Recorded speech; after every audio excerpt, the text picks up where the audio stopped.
ये लेक्चर बहुत ज़्यादा इम्पॉर्टेंट है, इसलिए आप इस लेक्चर को पूरा देखिएगा, अच्छे से समझिएगा, क्योंकि इस लेक्चर में हम बात करेंगे अकाउंट्स के बारे में, अकाउंट्स के टाइप्स के बारे में, गोल्डन रूल्स के बारे में। अगर आपने इसको मिस कर दिया तो आप पूरी अकाउंटिंग को कभी भी समझ नहीं पाएंगे। इसलिए आपसे रिक्वेस्ट है कि आप इस लेक्चर को पूरा देखिएगा, अच्छे से सुनिएगा, अच्छे से समझिएगा। तो फर्स्ट कॉन्सेप्ट है अकाउंट्स। अकाउंट्स क्या है? तो दोस्तों, accounts is a record of transaction which में belong to a person, company, asset, liabilities, income and expenditure. Accounts क्या होता है? एक रिकॉर्ड ऑफ ट्रांजैक्शन होता है। ट्रांजैक्शन क्या होता है? देखिए, हम अपने बिजनेस में बहुत तरह के लेन देन करते हैं, जैसे कि हमने कोई परचेज किया या हमने कोई सेल किया, हमने उधार माल बेचा तो किसी पर्सन का नाम आया, हमने नगद माल खरीदा तो हमने कैश दिया। हम कंप्यूटर खरीद सकते हैं, मशीनरी खरीद सकते हैं, फर्नीचर खरीद सकते हैं, या कोई भी एसेट्स खरीद सकते हैं, इंटरेस्ट दे सकते हैं, इंटरेस्ट ले सकते हैं। बिजनेस में हजारों तरह के हम लेन देन करते हैं, उसी लेन देन को हम ट्रांजैक्शन कहते हैं। और इसी लेन देन का, इसी ट्रांजैक्शन का रिकॉर्ड कहलाता है अकाउंट। अकाउंट का जो फादर माने गए हैं, अकाउंटेंसी के जो फादर माने गए हैं, उन्हें ल्यूकास पैसिओली कहते हैं।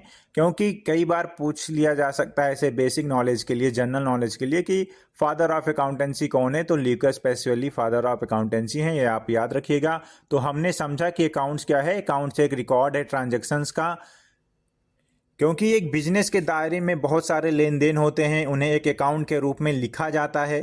जैसे परचेज किया, सेल किया, राम को पैसे दिया, मोहन को दिया, बैंक से पैसे निकाला, कैश जमा किया बैंक में, कंप्यूटर खरीदा, मशीनरी खरीदा, फर्नीचर खरीदा, कोई भी एसेट्स खरीदा या बेचा, डिपॉजिट किया, इंटरेस्ट मिला या हमने इंटरेस्ट दिया।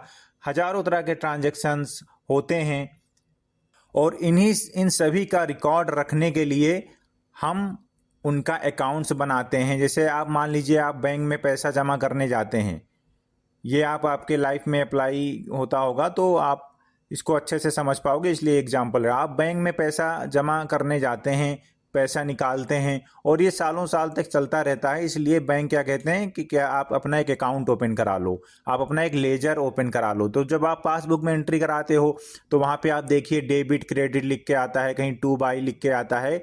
वो जो आप पासबुक पे एंट्री कराते हो वही लेजर है, वही एक अकाउंट है, जहाँ पर आपका सारा रिकॉर्ड है। क्या है? सारा रिकॉर्ड होता है कि आपने किस तारीख को कितना पैसा निकाला, किस तारीख को कितना पैसा जमा किया। तो ये सभी तरह के जो रिकॉर्ड हैं आपके, तो वो अकाउंट है। तो बैंक के पास ऐसे हजारों कस्टमर होंगे, लाखों कस्टमर होंगे, तो वो उन सभी कस्टमर का रिकॉर्ड रखता है ट्रांजैक्शंस का। जो भी आप ट्रांजैक्शंस करते हैं उसका वो रिकॉर्ड रखता है, और वो रिकॉर्ड ही कहलाता है, क्या कहलाता है, कि अकाउंट्स। तो आप जैसे आपने अपना बैंक में अकाउंट खोले, ऐसे ही किसी भी कंपनी में जब हम किसी का लेन देन करते हैं, किसी को बेचते हैं, खरीदते हैं, तो हम भी या वो कंपनी भी क्या करती है, सभी का रिकॉर्ड रखती है ट्रांजैक्शंस का, उसको हम अकाउंट्स कहते हैं। मेनली अकाउंट्स कितने प्रकार के होते हैं, ये बहुत इंपॉर्टेंट है। अकाउंट्स 3 तरह के होते हैं: personal account, real account, nominal account. कई लोग रियल और नॉमिनल को इम्पर्सनल अकाउंट भी बोल देते हैं। तो आप याद रखना कि personal account, real account, nominal account 3 तरह के अकाउंट होते हैं। क्योंकि कई लोग क्या करते हैं, इसको इम्पर्सनल बोलते हैं। मतलब पर्सनल, इम्पर्सनल क्या है? इम्पर्सनल वो है जो पर्सनल नहीं है। तो इम्पर्सनल में रियल अकाउंट, नॉमिनल अकाउंट दोनों आ जाता है। तो कई लोग, सिंपल सा आप याद रखो कि अकाउंट 3 तरह के होते हैं: personal account, real account, nominal account. और अब हम समझेंगे कि पर्सनल अकाउंट क्या होता है। वो सभी खाते जो किसी व्यक्ति या संस्था के नाम से बनाए जाते हैं, वो पर्सनल अकाउंट कहलाते हैं। एक बार फिर से सुनो, पर्सनल अकाउंट, जिसे हिंदी में व्यक्तिगत खाते के नाम से भी जाना जाता है, इस प्रकार के अकाउंट में किसी व्यक्ति से संबंधित होता है और इस खाते का एकाधिकार होता है, पर्सनल अकाउंट कहलाता है। जैसे मान लीजिए, राम का अकाउंट हो गया, मोहन का अकाउंट हो गया, सोहन का अकाउंट हो गया, लक्ष्मी का अकाउंट हो गया, बैंक का अकाउंट हो गया, पीएनबी बैंक का अकाउंट हो गया। ये सभी जो किसी के नाम से संबंधित हो, चाहे वो नाम व्यक्तिगत हो, यानी किसी जीवित प्राणी का हो, या किसी संस्था का हो। पर्सन में क्या आता है? संस्था भी आता है। तो वो किसी संस्था भी हो सकता है, जैसे पीएनबी हो गया, एसबीआई हो गया, दुबई में मशरिक बैंक हो गया, एडीआईबी बैंक हो गया, ये भी एक संस्था है। और पर्सनल में वो भी आता है जो किसी व्यक्ति से संबंधित है। डिफिनेशन में क्या लिखा है, परिभाषा में क्या लिखा है, किसी व्यक्ति से संबंधित अकाउंट व्यक्तिगत खाते कहलाते हैं, पर्सनल अकाउंट कहलाते हैं। तो पर्सनल अकाउंट भी तीन तरह के होते हैं। हमने क्या पढ़ा, अकाउंट तीन तरह के होते हैं, पर्सनल, रियल, नॉमिनल। अब पर्सनल अकाउंट के बारे में हमने समझा, और ये अब पर्सनल अकाउंट भी तीन तरह के होते हैं। पर्सनल अकाउंट भी तीन तरह के होते हैं, कौन कौन से? एक नेचुरल पर्सनल अकाउंट होता है, दूसरा है आर्टिफिशियल पर्सनल अकाउंट, तीसरा है रिप्रेजेंटेटिव पर्सनल अकाउंट। तो हमने क्या बताया, नेचुरल पर्सनल अकाउंट क्या होता है, एक जीवित प्राणी, जैसे राम का अकाउंट, मोहन का अकाउंट, सोहन का अकाउंट, सोनू का अकाउंट, ये सभी क्या है, एक जीवित प्राणी है, नेचुरल पर्सन है। तो इसका एक टाइप बना दिया कि नेचुरल पर्सनल अकाउंट। दूसरा पर्सनल अकाउंट कौन सा है, दूसरा पर्सनल अकाउंट है आर्टिफिशियल पर्सनल अकाउंट। जो आर्टिफिशियल पर्सनल अकाउंट मतलब संस्था, जो कि परिभाषा में मैंने बता रखा था, आर्टिफिशियल पर्सनल अकाउंट संस्था का अकाउंट, जैसे कि किसी कंपनी का अकाउंट हो गया, किसी बिजनेस अकाउंट हो गया, गवर्नमेंट डिपार्टमेंट का अकाउंट हो गया, स्कूल का अकाउंट हो गया, कॉलेज का अकाउंट हो गया, एनजीओ का अकाउंट हो गया, कंपनी का अकाउंट हो गया, इंश्योरेंस कंपनी का अकाउंट हो गया, बैंक का अकाउंट हो गया, पार्टनरशिप फर्म का अकाउंट हो गया, सोशल ऑर्गेनाइजेशन का अकाउंट हो गया। ये सभी क्या है, ये संस्था है, और इसको कहा जाता है आर्टिफिशियल पर्सनल अकाउंट। ये भी एक पर्सनल अकाउंट का टाइप है। और पर्सनल अकाउंट का जो तीसरा टाइप है वो क्या है, वो है representative personal account. Representative personal account का क्या मतलब होता है कि ये पर्सनल अकाउंट है नहीं, बट ये पर्सनल अकाउंट को रिप्रेजेंट कर रहा है, इसलिए ये पर्सनल अकाउंट है। जैसे कि मान लीजिए हमने किसी को उधार माल बेचा, अब वो हमारे लिए डेटर हो गया, अब उससे हमें पैसे लेने हैं। तो डेटर क्या है, किसी व्यक्ति से संबंधित है, किसी व्यक्ति से संबंधित है, तो वो रिप्रेजेंटेटिव पर्सनल अकाउंट हो गया। जैसे कि डेटर हो। दूसरा एग्जाम्पल लेते हैं, प्रीपेड एक्सपेंस अकाउंट, यानी कि हमने पहले ही कोई खर्चा दे दिया है, अभी खर्चा हुआ नहीं लेकिन वो होगा भविष्य में, तो उसको हम क्या बोलेंगे, प्रीपेड एक्सपेंस अकाउंट। जैसे हमने किसी को सैलरी एडवांस दे दिया, ये क्या है, किसी व्यक्ति से संबंधित है लेकिन अभी खर्चा हुआ नहीं है। जैसे कि हमने किसी रेंट एडवांस में दे दिया, अभी खर्चा नहीं हुआ है लेकिन हमने किसी को रेंट दे दिया। प्रीपेड वेजेज अकाउंट, हमने क्या किया, वेज मजदूरी दे दी पहले ही, प्रीपेड मतलब पहले ही हमने पेड कर दिया है। आउटस्टैंडिंग एक्सपेंसेस अकाउंट होता है। आउटस्टैंडिंग एक्सपेंस अकाउंट को हिंदी में कहते हैं अदत्त व्यय, यानी कि जैसे हमने आउटस्टैंडिंग सैलरी अकाउंट है, जैसे आउटस्टैंडिंग रेंट अकाउंट है, आउटस्टैंडिंग वेजेज अकाउंट है। आउटस्टैंडिंग सैलरी अकाउंट का मतलब क्या है कि सैलरी देना चाहिए, जैसे कि मान लीजिए वो इस मंथ का सैलरी उसको देना चाहिए लेकिन हमने दिया नहीं, क्योंकि कंपनी के अकाउंट में मान लीजिए पैसे नहीं आए या कुछ प्रॉब्लम्स हैं, तो हम उसको अगले महीने में सैलरी पे करेंगे, जबकि उसने वो काम कर चुका है, अब उसकी सैलरी बन गई है, उसकी सैलरी देना चाहिए, बट हमने अभी दिया नहीं है। तो वो भी क्या है, किसी पर्सनल से संबंधित है, तो उसको भी हम रिप्रेजेंटेटिव पर्सनल अकाउंट में डालेंगे। तो आप हमेशा याद रखिएगा कि प्रीपेड एक्सपेंस अकाउंट क्या होगा, representative personal account. Outstanding expense account क्या होगा, रिप्रेजेंटेटिव पर्सनल अकाउंट होगा। एक्रूड इंटरेस्ट अकाउंट क्या होगा, रिप्रेजेंटेटिव पर्सनल अकाउंट होगा। अनअर्न्ड रेंट अकाउंट क्या होगा, रिप्रेजेंटेटिव पर्सनल अकाउंट होगा। आउटस्टैंडिंग प्रीमियम अकाउंट क्या होगा, रिप्रेजेंटेटिव पर्सनल अकाउंट होगा। क्योंकि ये सब खर्चे हो गए हैं लेकिन अभी इनको हमने दिया नहीं, हो सकता है देंगे, या हो सकता है अभी खर्चे ना हो, हमने एडवांस में दे दिया है, तो ये किसी ना किसी पर्सन से संबंधित रहेगा ही रहेगा, तो इसीलिए हम इसको रिप्रेजेंटेटिव पर्सनल अकाउंट के अंडर डालते हैं।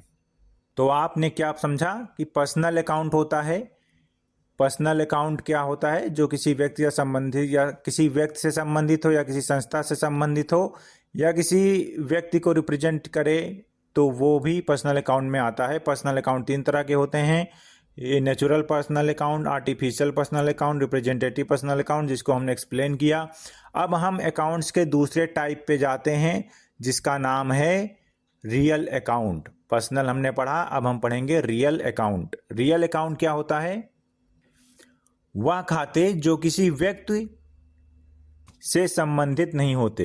रियल अकाउंट क्या होता है? व्यक्ति से संबंधित नहीं होते, क्योंकि जो व्यक्ति से संबंधित होते हैं वो पर्सनल अकाउंट है। तो रियल अकाउंट क्या है? वह खाते जो किसी वस्तु या संपत्ति आदि से संबंधित होते हैं रियल अकाउंट कहलाते हैं। आप हमेशा याद रखिएगा, जो हमारी संपत्ति है वो क्या है? रियल अकाउंट है। वह खाते जो किसी वस्तु या संपत्ति आदि से संबंधित होते हैं रियल अकाउंट कहलाते हैं।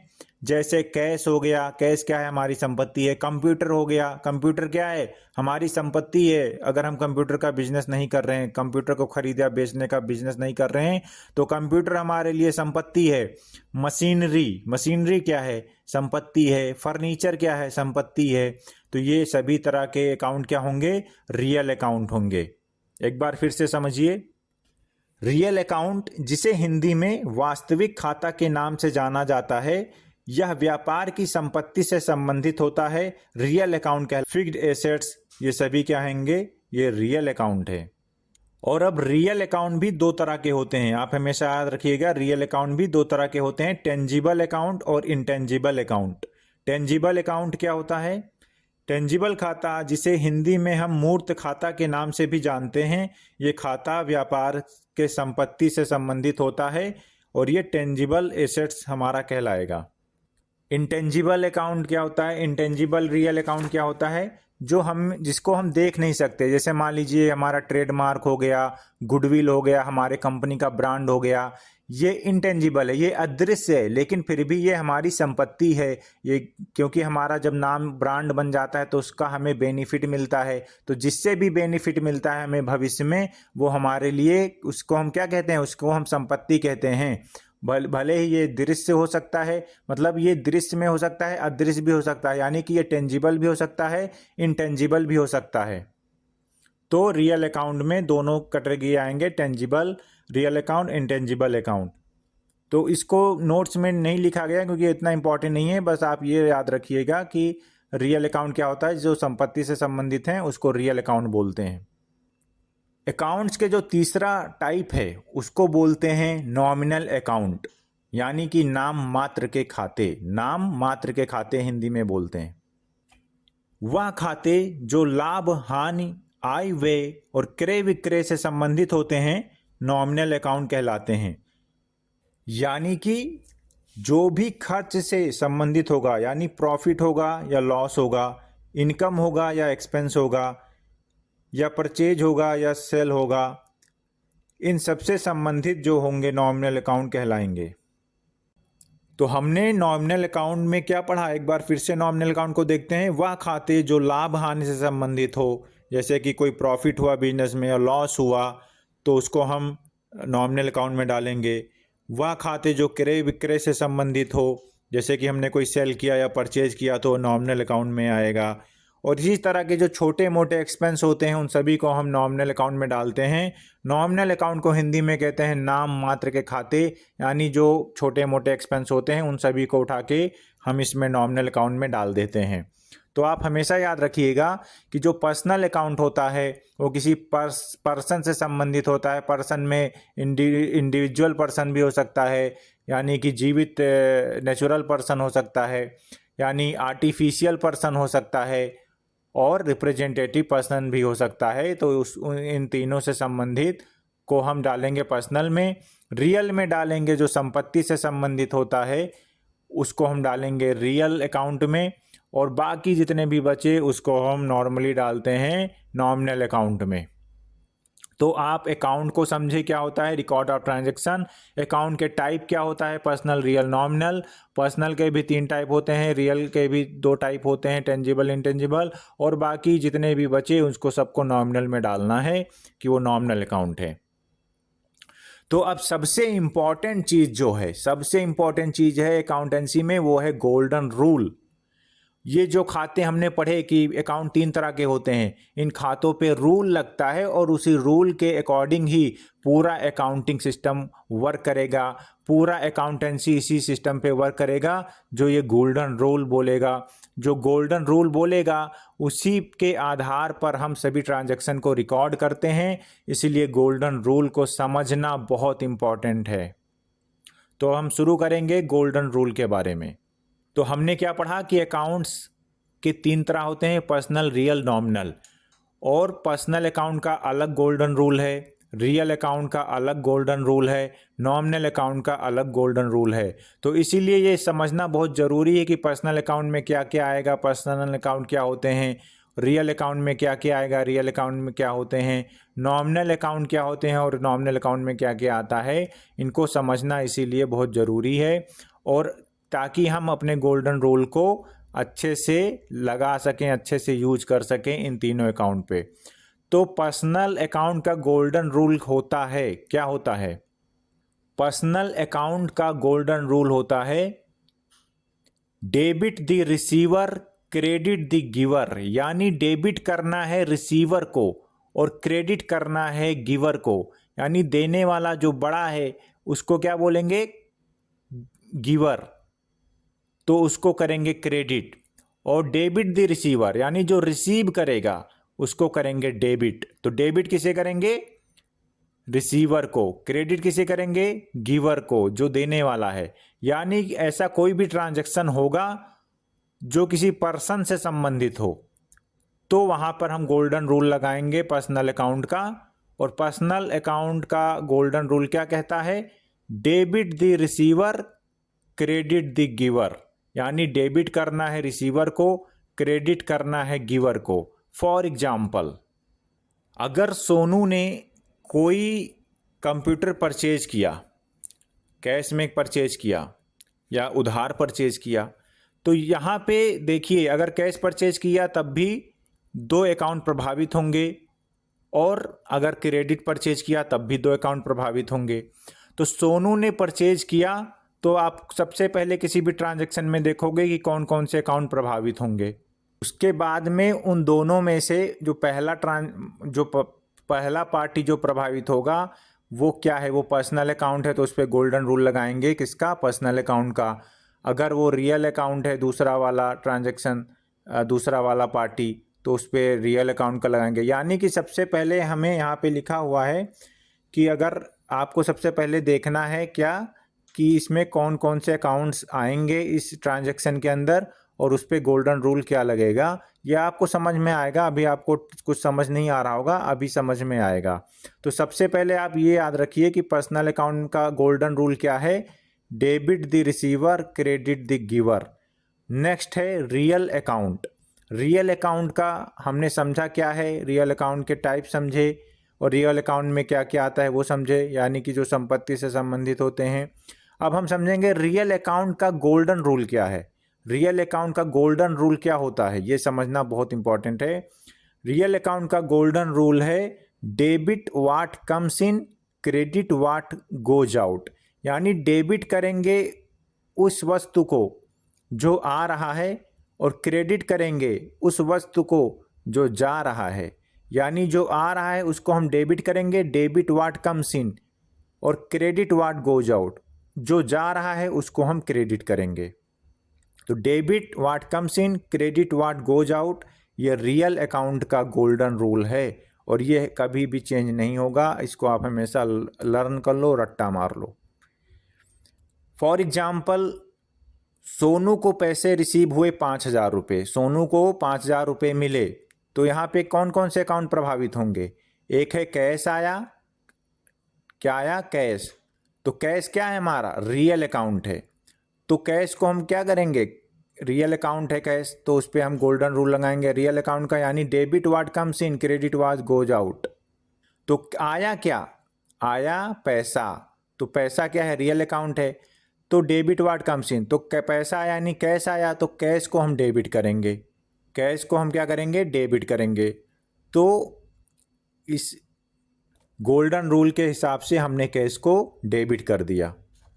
नेक्स्ट है नॉमिनल अकाउंट। नॉमिनल अकाउंट में हमने क्या पढ़ा था? सभी आय व्यय खर्चे और प्रॉफिट एंड लॉस। तो नॉमिनल अकाउंट का गोल्डन रूल क्या है? डेबिट ऑल एक्सपेंसेस और losses and credit all income और गेन्स। यानी डेबिट करना है सभी एक्सपेंस को, सभी लॉस को, और हमेशा क्रेडिट करना है सभी इनकम को, सभी गेन को, क्रेडिट करना है। ये यूनिवर्सल ट्रूथ है। आप इन तीनों गोल्डन रूल को रट लीजिए। पर्सनल अकाउंट का गोल्डन रूल होता है debit the receiver, credit the giver. Real account का गोल्डन रूल होता है debit what comes in, credit what goes out. Nominal account का गोल्डन रूल होता है डेबिट ऑल एक्सपेंस और losses and credit all income और गेन्स।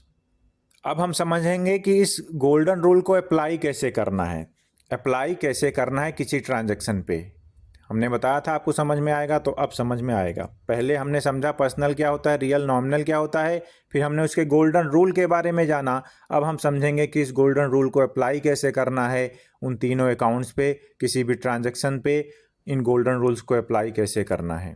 यहाँ पे हमने फर्स्ट एग्जाम्पल लिया है, business started with cash ₹2 lakh. 2 lakh रुपये से बिजनेस स्टार्ट किया गया। ये पहला एग्जाम्पल है। तो इसका आंसर हमने क्या लिखा है, find out affected two accounts in transaction. यानी ट्रांजैक्शन में हमें ये फाइंड करना है कि कौन कौन से अकाउंट्स प्रभावित होंगे। जो एग्जाम्पल है बिजनेस स्टार्टेड विद कैश, तो यहाँ पे क्या क्या प्रभावित हो रहा है। एक तो बिजनेस में पैसा आ रहा है, यानी बिजनेस में क्या आ रहा है, कैपिटल यानी पूंजी आ रहा है। तो कैश एक तो प्रभावित होगा और दूसरा होगा कैपिटल। यानी कि पहला एंट्री हम क्या करेंगे, बिजनेस स्टार्ट करते हैं तो एंट्री क्या करते हैं, cash account debit to capital account. Capital क्यों, क्योंकि बिजनेस के लिए वो कैपिटल क्या है, एक लायबिलिटी है, पूंजी एक लायबिलिटी है, लेकिन बिजनेस में तो पैसा आ रहा है। यानी बिजनेस में पैसा आ रहा है और पूंजी लायबिलिटी है बिजनेस का। यानी बिजनेस एक अलग पर्सन है और जो कंपनी का मालिक है, बिजनेस का मालिक है, वो एक अलग पर्सन है। उस कंपनी, वो बिजनेस क्या है, बिजनेस जो है कर्जदार है किसका, अपने मालिक का। वो बिजनेस ने जो पैसे लिए हैं उस पैसे को मालिक को लौटाना पड़ेगा। तो इसीलिए कैपिटल क्या है, वो कैपिटल किसी मालिक से संबंधित है। वो कैपिटल क्या है, मालिक से संबंधित है, वो उसको लौटाना पड़ेगा, बिजनेस को लौटाना पड़ेगा वो कैपिटल अपने मालिक को। तो इसीलिए कैपिटल क्या है, किसी व्यक्ति से संबंधित है। तो कैपिटल क्या हो गया, पर्सनल अकाउंट हो गया। और बिजनेस में पैसा आ रहा है, कैश आ रहा है, तो कैश क्या हो गया, रियल अकाउंट हो गया। कैश क्या हो गया, रियल अकाउंट, और कैपिटल क्या हो गया, पर्सनल अकाउंट। तो हम गोल्डन रूल लगाएंगे क्या, जब बिजनेस में कैश आया तो कैश क्या है, रियल अकाउंट। तो रियल अकाउंट का गोल्डन रूल क्या है, रियल अकाउंट का गोल्डन रूल है डेबिट व्हाट कम्स इन। यानी तो क्या आ रहा है बिजनेस में, बिजनेस में आ रहा है पैसा, तो कैश को हम डेबिट करेंगे, क्योंकि गोल्डन रूल रियल अकाउंट का कहता है डेबिट व्हाट कम्स इन। तो हम डेबिट क्या करेंगे, कैश को, कैश अकाउंट डेबिट, कैश को हमने डेबिट किया यहाँ पर। और अब हम क्रेडिट करेंगे। क्रेडिट क्या करेंगे, जो दूसरा अकाउंट प्रभावित हुआ है वो आखिर है कौन सा अकाउंट, पहले वो पहचानेंगे। तो ये दूसरा अकाउंट प्रभावित है कैपिटल, यानी कैपिटल के थ्रू पैसा आया है, फ्री में पैसा नहीं आया है, पूंजी के थ्रू कैपिटल बिजनेस में पैसा आया है। और पूंजी क्या है, ये बिजनेस का जो मालिक है उससे संबंधित है पूंजी, वो कंपनी का कर्ज है उसको वापस करना पड़ेगा। तो कैपिटल किसी व्यक्ति से संबंधित है, इसलिए ये पर्सनल अकाउंट है। तो पर्सनल अकाउंट का गोल्डन रूल क्या कहता है, debit the receiver, credit the giver. यानी कि देने वाले को क्रेडिट करो और प्राप्त करने वाले को डेबिट करो। Debit the receiver, credit the giver, यानी कि प्राप्त करने वाले को डेबिट करो और देने वाले को क्रेडिट करो। तो यहाँ पे कौन दे रहा है, यहाँ पे कैपिटल दे रहा है। कैपिटल क्या दे रहा है, बिजनेस में पैसे दे रहा है। तो कैपिटल को क्या करेंगे, कैपिटल को क्या करेंगे, कैपिटल को क्रेडिट करेंगे, क्योंकि कैपिटल क्या है, वो किसी व्यक्ति से संबंधित है। कैपिटल क्या है, वो कंपनी का, वो कंपनी का नहीं है कैपिटल, कंपनी, कैपिटल क्या है, कैपिटल वो कंपनी के मालिक का उधार पैसा है जो बिजनेस ने लिया है। बिजनेस उसको कमा के उसको कैपिटल को वापस करेगा कभी जब उसको ज़रूरत होगा।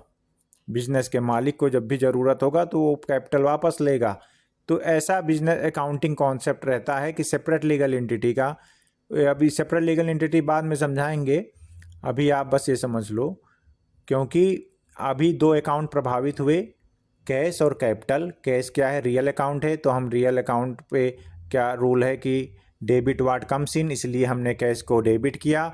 और कैपिटल क्या है, पूंजी है, पूंजी किसी व्यक्ति से संबंधित है, तो इसीलिए हमने इसको क्रेडिट किया। और इसीलिए पर्सनल अकाउंट का हमने गोल्डन रूल लगाया, क्योंकि वो किसी व्यक्ति से संबंधित है और उसका रूल क्या है, क्रेडिट द गिवर। तो हमने क्रेडिट किया किसको, गिवर को। गिवर कौन है, कैपिटल।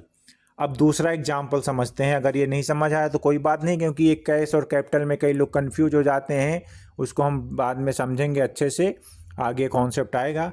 अभी हम समझेंगे दूसरा एग्जाम्पल, इससे आपको और क्लियरिटी मिलेगा। तो दूसरा एग्जाम्पल है गुड्स परचेज फ्रॉम हिमांशु। हमने हिमांशु से गुड्स परचेज किया, हमने हिमांशु से माल खरीदा। तो देखिए, जब ये लिखा ना हो कि कैश खरीदा तो हमेशा ये माना जाता है कि हमने उधार खरीदा। अगर किसी का नाम लिखा हुआ है तो ये समझ लीजिए कि नाम इसीलिए लिखा हुआ है कि हमने उस व्यक्ति से उधार माल खरीदा होगा, तभी उसका नाम लिखा है। नहीं तो अगर हमने नगद देके माल खरीदा होता तो उसका नाम लिखने की क्या ज़रूरत थी। लेकिन कई बार क्या करते हैं, ऐसा लिख दिया जाता है नाम, बट वहाँ पे लिख दिया जाता है कि नगद खरीदा। तो हमेशा याद रखिएगा, अगर लिखा नहीं है कि नगद खरीदा और किसी व्यक्ति का नाम लिखा है तो हमेशा ये मानिएगा कि हमने उधार माल खरीदा है, यानी हमने उधार माल खरीदा है, क्रेडिट पे खरीदा है। तो दूसरा जो एग्जाम्पल है उस ट्रांजैक्शन को समझेंगे और ये समझेंगे कि इस ट्रांजैक्शन में कौन कौन से अकाउंट प्रभावित हुए, फिर उस अकाउंट्स के जो प्रभावित हुए हैं उस अकाउंट्स पे गोल्डन रूल क्या लगेगा, ये समझेंगे। तो ये एग्जाम्पल क्या है दूसरा, goods purchase from Himanshu 10,000 rupees. पहला स्टेप क्या है, पहला स्टेप है कि हम ये पता लगाएंगे कि कौन से दो अकाउंट प्रभावित हुए, क्योंकि हर ट्रांजैक्शन में दो अकाउंट प्रभावित होते हैं। तो हम पता लगाएंगे कि कौन से दो अकाउंट प्रभावित हुए। तो पहला प्रभावित है कि हमने परचेज किया, हमने क्या किया, परचेज किया। और दूसरा अकाउंट प्रभावित होगा, हमने परचेज किया तो किससे परचेज किया, नगद किया या उधार किया। तो ये नाम लिखा है तो इसका मतलब उधार किया। तो हमने हिमांशु से उधार माल खरीदा। तो पहला अकाउंट क्या प्रभावित होगा, परचेज किया। और दूसरा अकाउंट क्या प्रभावित होगा, हमने किससे माल खरीदा, हिमांशु से। तो हिमांशु दूसरा अकाउंट आएगा, क्योंकि अगर उसका हम नाम अकाउंट में नहीं शामिल करेंगे तो हमें कैसे पता चलेगा कि इसको भविष्य में पैसे वापस करने हैं। तो हमने हिमांशु से उधार माल खरीदा, तो पहला खाता जो प्रभावित होगा वो है परचेज अकाउंट, और दूसरा है हिमांशु अकाउंट, क्योंकि हमने हिमांशु से ही तो खरीदा माल, तो इसलिए हिमांशु प्रभावित होगा। तो हिमांशु को भी अकाउंट में शामिल किया गया, यानी परचेज खरीदा और हिमांशु से खरीदा तो दूसरा अकाउंट है। तो हमने क्या पढ़ा था कि परचेज अकाउंट क्या है हमारा, परचेज अकाउंट हमारा है नॉमिनल अकाउंट, क्योंकि वो खर्चा है। और मोहन अकाउंट क्या है, वो पर्सनल अकाउंट है, किसी व्यक्ति से संबंधित है। हिमांशु किसी पर्सन का ही नाम है, कौन सा, नेचुरल पर्सनल अकाउंट हमने पढ़ाया था, तो ये नेचुरल पर्सनल अकाउंट है, तो इसको पर्सनल अकाउंट ही बोलेंगे। तो ये इसका पर्सनल अकाउंट का गोल्डन रूल्स लगाएंगे। तो मोहन से हमने उधार माल खरीदा 10,000 रुपये का, तो यहाँ पर दो अकाउंट प्रभावित हुए, परचेज अकाउंट और मोहन अकाउंट। तो परचेज अकाउंट हमारा है नॉमिनल अकाउंट, क्योंकि परचेज हमारा खर्चा है।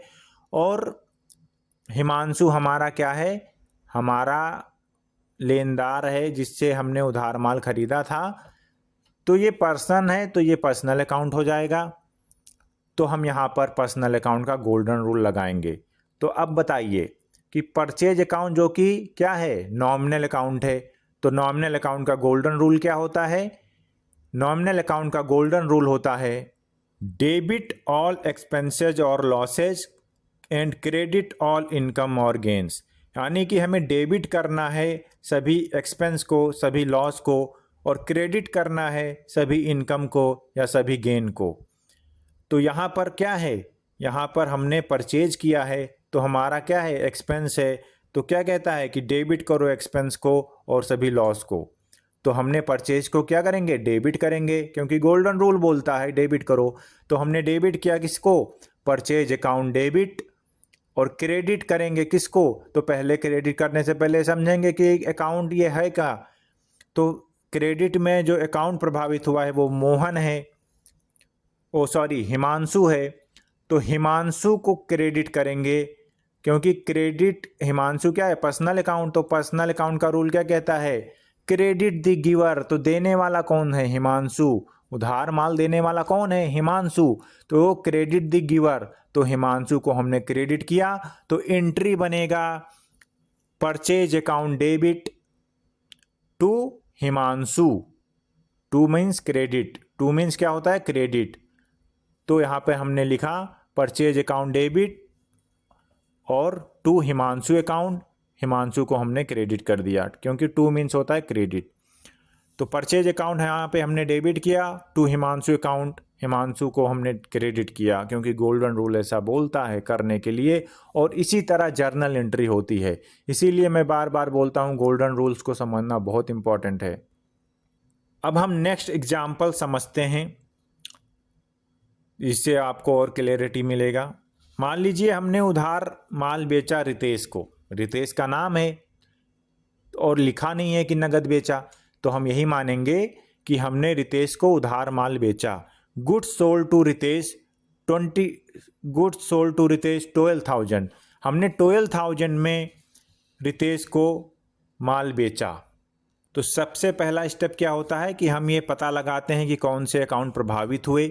तो हम क्या पता लगाएंगे कि हमने रितेश को माल बेचा तो कौन कौन से अकाउंट प्रभावित होंगे।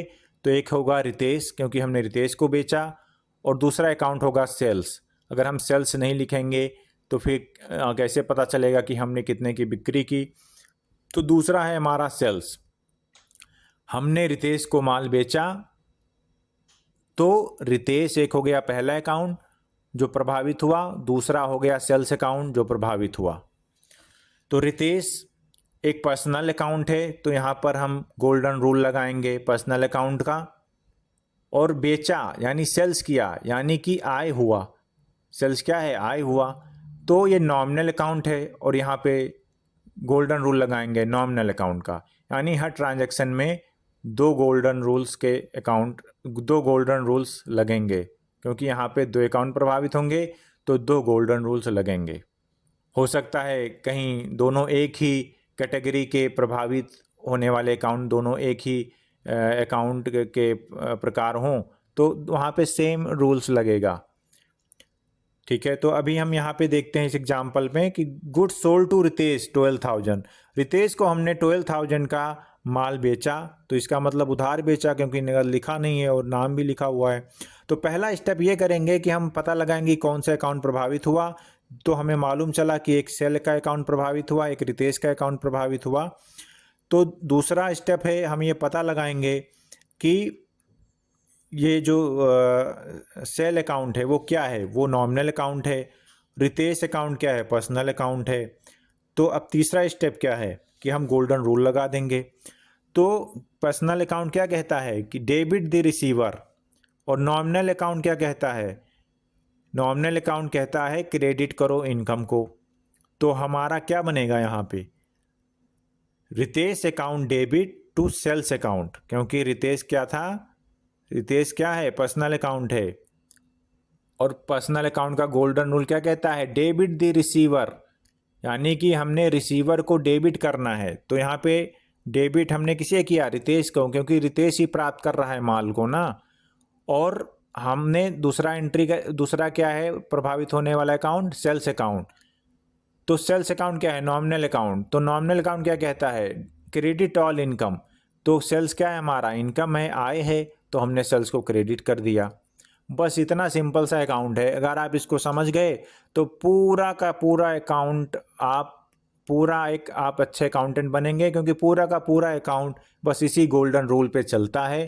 थोड़ा प्रैक्टिस करेंगे, थोड़ा समझेंगे तो आप एक बहुत ही अच्छे अकाउंटेंट बन के आप अपना अच्छा करियर बना सकेंगे। तो हमने ये समझा अच्छे से एग्जाम्पल को कि हम ट्रांजैक्शन को कैसे पहले पता लगाते हैं फर्स्ट स्टेप में कि ये कौन कौन से दो अकाउंट प्रभावित हुए, और फिर उन दोनों अकाउंट जो प्रभावित हुए वो पर्सनल है, रियल है या नॉमिनल है, और फिर उसी हिसाब से हम गोल्डन रूल लगाते हैं और फिर वो हमारा जर्नल एंट्री बन के रेडी हो जाता है। और हमेशा यहाँ पे हमने लिखा है, हमेशा ये याद रखिएगा, टू मीन्स क्रेडिट और बाई मीन्स डेबिट। डेबिट लिखा हुआ यानी कि बाई उसको कहते हैं, और टू लिखा हुआ है तो यानी इसको क्रेडिट कहते हैं। ये याद रखिएगा और कुछ भी भूल जाइएगा।